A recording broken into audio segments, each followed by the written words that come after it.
The second item is packed really well, I think, in this big giant Panasonic fan box, which you can't hardly see. So maybe we'll just zoom out a little bit and make it easier for you to see. So this is another eBay purchase, and it came from a fella on eBay named Kevin. He seems like a good, conscientious kind of guy, good communication, all that good stuff that you don't usually get when you buy stuff on eBay. And lots of bubble wrap. He seems like a very conscientious kind of guy. Oh, since we're not in a big hurry today, I can take the bubble wrap and throw it on the floor.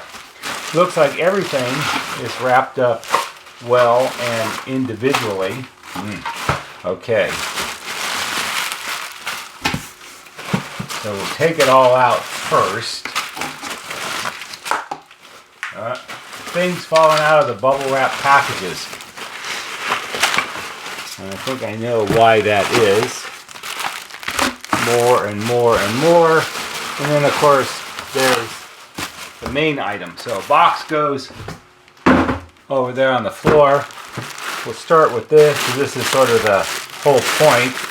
So this is a music and sound model MC500. And the MC500, as I understand it, took the place of the N440 or 443, 448, 440, which is the earlier model. And it took the place of the top of the line 6-wire mono systems of the day. The nice thing about all of this stuff is that it was a system that was removed, and it includes, as I've talked about before, a wall housing, there's a chime module, a transformer, and a bunch of remote stations, which is very good.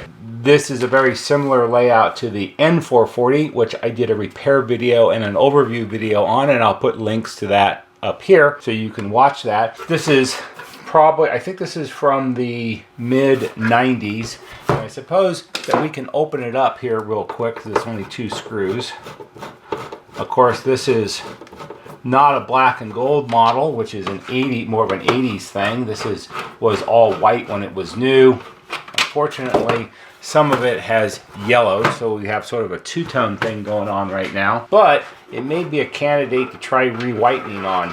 This was purchased not for repair or for repair maybe, but not for resale. This is one of my what I call educational models. This way I can learn more about these and figure out what goes wrong with them and what typically needs to be done, so that if somebody has one and it needs to be repaired, we can do that for them.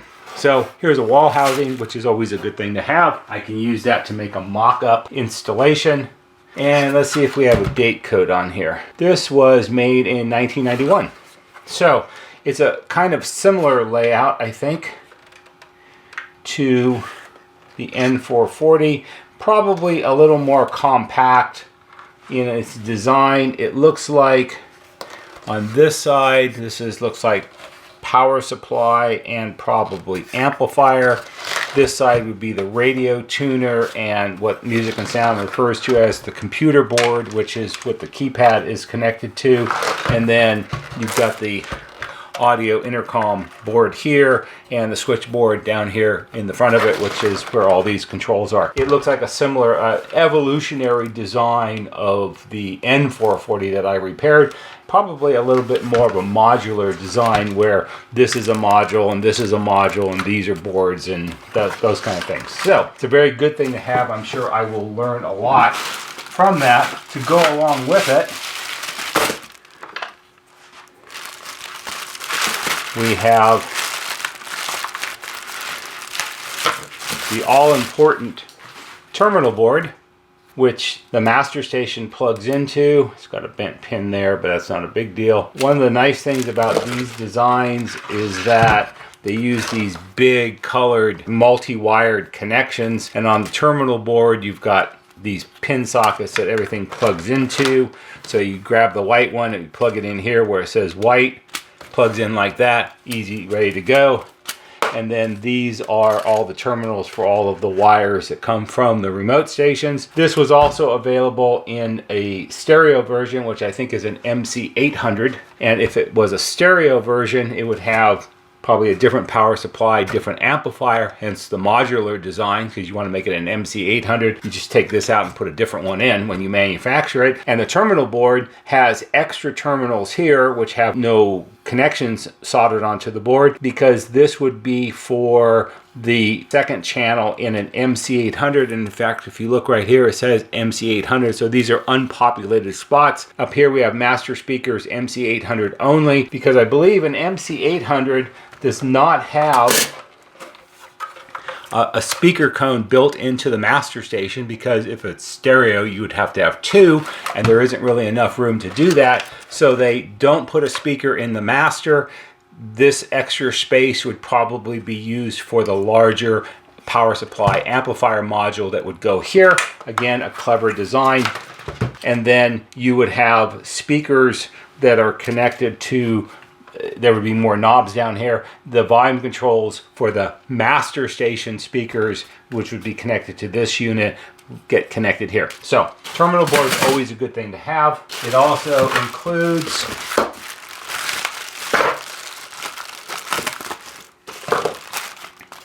a C3 Chime module, and this is sort of the original. This is 12 of 93, so maybe this was on the shelf for a while. And here we have a music and sound chime module. This is sort of one of the more original style chime modules that they made. This uses a lot of discrete components, no microprocessor, no microcontroller, none of that kind of nonsense, just a board with a lot of discrete components. So if anything goes wrong with this, it should be totally repairable. And that is one of the things I'm going to put some dedicated effort into, is I'm sort of collecting different versions of music and sound chime modules to learn how to fix them and have the parts on hand, because if they're like NuTone chime modules, they blow up all the time because of lightning and things like that. So somebody's got to be able to fix them. That's going to be me. Here we have the power transformer for it. It's got sort of a classic music and sound. It's a TE3 transformer. It's got plug connection here on the end. Now I believe, I'll have to do a little research on this. Previously, I also made a video about a music and sound N440, which is earlier than this, but I believe that these share the same transformer. So that always works out good. Got to have a transformer to power it up. This is an in-wall volume control, missing its mounting plate. This particular installation had a whole raft, like a dozen 8-inch round ceiling speakers, which I did not buy because I didn't really want them. So there's a music and sound door station, kind of ratty looking. A container full of screws, which I'm not even going to open up right now because I don't really need to. This is interesting. One of the things that he did to get all this in a single box was he removed the circuit boards. So this is an inside wall remote, and what you would see if it was mounted on the wall of your house is this. The knob is probably in the container with all the screws and stuff. Volume control and your 4 intercom buttons. The way this is made is the circuit board sits perpendicular to the faceplate, so it sticks off the back here a lot, which takes up a lot of room in the box when you pack everything up. So he took the screws out so he could fold it like this and make it smaller so he could get more in one box, which is fine. The nice thing about these, that this was always a good idea, I thought, something also that I thought NuTone should have done is, so this is a wall remote control. This would be connected to a ceiling speaker up there on the ceiling, and then you can adjust the volume of the ceiling speaker, and you have intercom buttons. Now, NuTone made wall remote controls similar to this, where it would be a wall control with a ceiling speaker up there. But when you try to use the intercom in NuTone's layout, it's difficult because the ceiling speaker could be a large family room or something, and the ceiling speaker could be in the center of the room or off in a corner somewhere. So if you were standing at this station, you could literally be 8 or 10 feet away from the speaker. And then if you try to use the intercom, you have to push the intercom buttons and yell up towards the speaker over there, and that doesn't really work very well. So it's really kind of silly. What Music and Sound did, which I thought was always a really good idea, is in the wall remote control, this station, There's a little tiny speaker here. This is like a 2.5-inch speaker, and this is for intercom only. No music plays through this or anything like that. This is just for communication. You control the music on the ceiling speaker here, but when you operate the intercom buttons, you speak into the speaker in this station, so you're standing right in front of it, just like a standard wall station. So your communication is not as compromised. It was always a good design. I thought something that NuTone probably should have done also, but they didn't. So that's a good thing, interesting thing to have. He did send a bunch of wall remotes. I'm not sure what this is exactly, so let's open it up and see.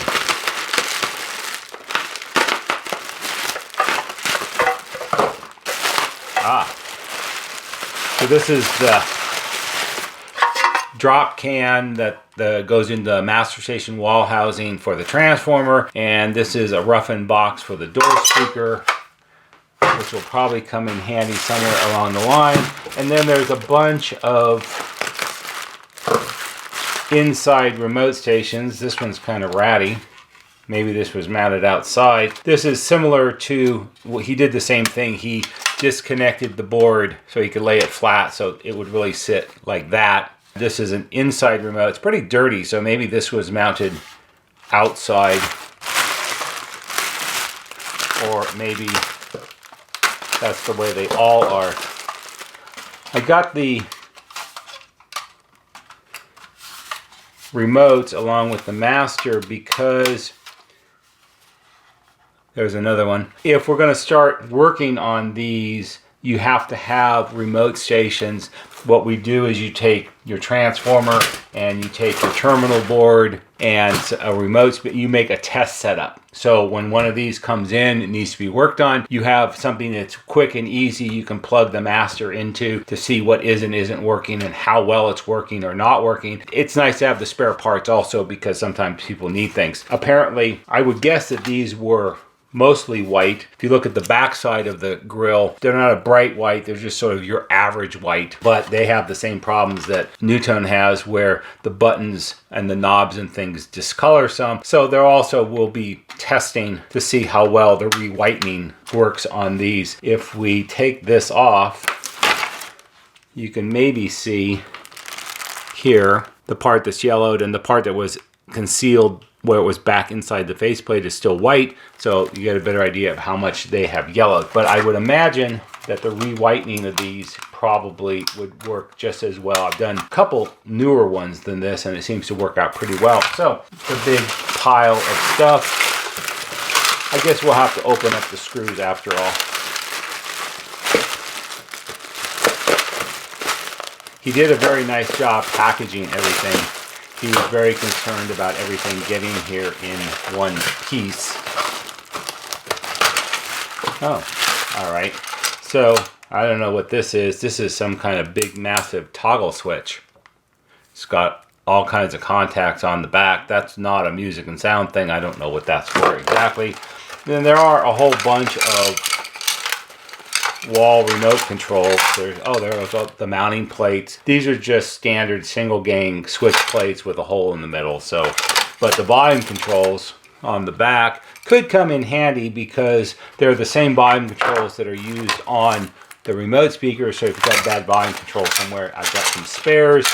And then there's knobs and screws and washers and all kinds of good stuff in there. So that'll all get put into a plastic bag and into a tub marked as music and sound, screws and knobs. How about that? So I know where they all are. That's the mail call for today. Just two things today because we went through a whole bunch of stuff on the last one because, you know, we get hammered from corporate upstairs about all the boxes that pile up. So we have to stay on top of it. We don't want to get another memo about it or anything like that. So I hope you found this interesting and maybe for someone it will be helpful. If it is, give it a thumbs up on YouTube because that helps us just a little bit. There'll be a banner right here that shows you how to subscribe.